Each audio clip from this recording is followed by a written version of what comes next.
Several years ago, I kept having a recurring dream about burning alive in a hotel. It was so realistic. I could feel the pain, hear the screams. Each dream would be more and more detailed than the last dream. I could make out the exact details of the building. We went on vacation. We stopped in a small city looking for a hotel. And wouldn't you know it, we stopped at the exact hotel in my dreams. I just froze and repeatedly asked if we could go to a different hotel. After pestering my parents, they realized how scared I was. We did go somewhere else. It burned down that very same night that we were supposed to stay there, and it killed 14 people. My brother's bedroom was next door to mine growing up. One afternoon, he asked me what I was doing the previous night that made me laugh so much.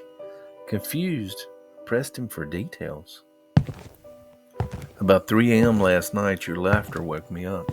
It sounded like you were pacing your room, too, pacing and laughing. At this point, I told him I wasn't home last night. I'd been in a friend's house. He went completely pale. To this day, he swears it was my laugh. I guess I have a very distinctive laugh, apparently. A few years back, some friends and I were driving on some back roads in a patch of woods that we all believed to be haunted. One of my friends was getting bored, so he rolled down his window and shouted, "Make something happen." About 5 seconds after he rolled up the window, there's a strong, seemingly too well-timed, but natural knock on the window closest to me. We've seen some weird shit in those woods, but nothing that couldn't be explained by a shadow or an animal. There's no explanation for that knock. Nothing was thrown at the car. We weren't moving. It sounded the way a knock made by a human hand sounds. Later on, we heard a female scream in those same woods with no explanation. I used to work night shifts at a group home for people with severe mental illnesses. One night, we had a bizarre and rather unsettling experience. While watching TV in the living room around 3 a.m., the doorbell rang frantically, as if someone desperately was pressing it. I rushed to the door, but no one was there. Just to clarify the layout, the front entrance leads directly into the living room. It's visible from the couch. The front door has a large window covering most of its surface.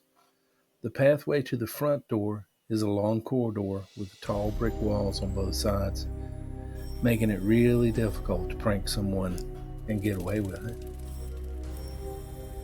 I suspected a prank by one of the residents. They were all asleep when I checked. The doorbell rang again, and as soon as I finished checking to catch the culprit, I turned off all the lights, left the TV on, and hid beside the door. After about 20 minutes, wouldn't you know it, the doorbell rang again.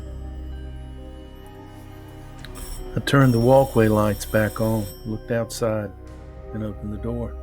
No one was there. It felt like this entity, or whatever this thing was playing with me, ringing the bell whenever I thought about going outside. Looking back, I wonder if it was a poltergeist. The house just had a heavy, negative energy, so common in a lot of group homes.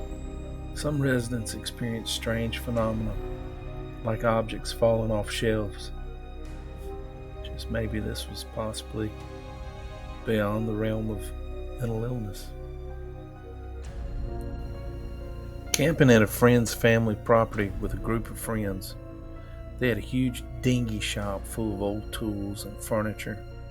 It was all just super creepy. A dirt floor, clown paintings in the loft, and yeah, I'm not even kidding about that one. Creepy as hell. We stayed up late drinking by the fire. I was the last one awake. I went to go pee on the side of the shop, and I stood about 5 feet away looking inside through the window. There was a light or fluorescent light on, and I noticed what looked like a piece of paper or a dollar, something like that, just floating around. I thought it was a moth at first. but it was moving in a very flowing figure eight pattern. It was very rhythmic.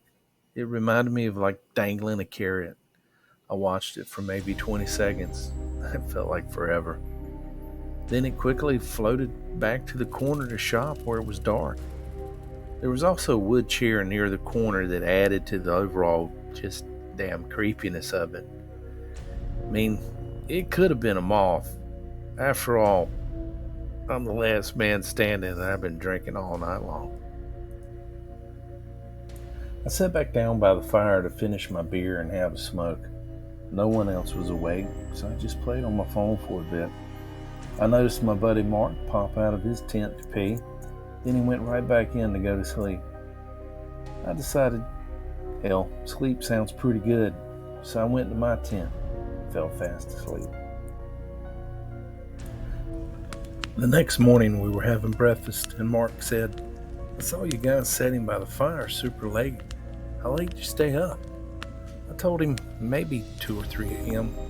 Then he said, "Well, who was that up there with you?"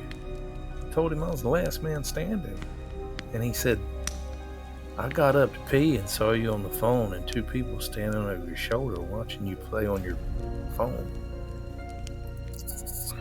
He said one person looked bigger, so he thought it was one of our friends who was a bigger dude. He said the other guy was tall and skinny, but none of us are really noticeable tall or skinny. It freaked me out.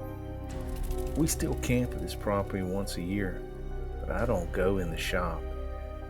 Truthfully, I go to sleep whenever my wife decides she's tired. Too creepy for me, man. The next morning we were having breakfast, and Mark said, "Hey, I saw you guys setting up super late. How late did you stay up?" I told him, I don't know, maybe 2, 3 a.m. Then he said, "Who was up with you?" I just looked at him and I said, "Hey man, I'm the last man standing. I drank all night damn long. Y'all can't hang with me." "Wait a minute," he said. "I got up to pee and I saw you on your phone. 2 people were looking over your shoulder watching you play." "Oh yeah, they're the fairies from the woods. They watch everything I do. Matter of fact, this whole damn place is haunted, Mark. And I nearly shit my pants last night watching the moths that turned into dollar bills flying around in the dingy shop where the damn clowns are painted on the walls. Creepy ass shit out here in the middle of no damn where, staying up all damn long, no telling what the hell y'all put in the drinks. I think this whole damn thing is just creepy as shit. Oh, weird." Oh, okay, sorry. I sat back down by the fire to finish my beer and have a smoke. No one else was awake, so I just played on my phone for a while. I noticed my buddy Mark popped out of his tent to pee, then go back in to go to sleep. I decided sleep sounded good. I mean, after all, I'm seeing balls that look like dollars and they're floating around, and I probably need to just go lay down, take a nap, sack out. Okay guys, should I leave this one in or just read it like I was supposed to?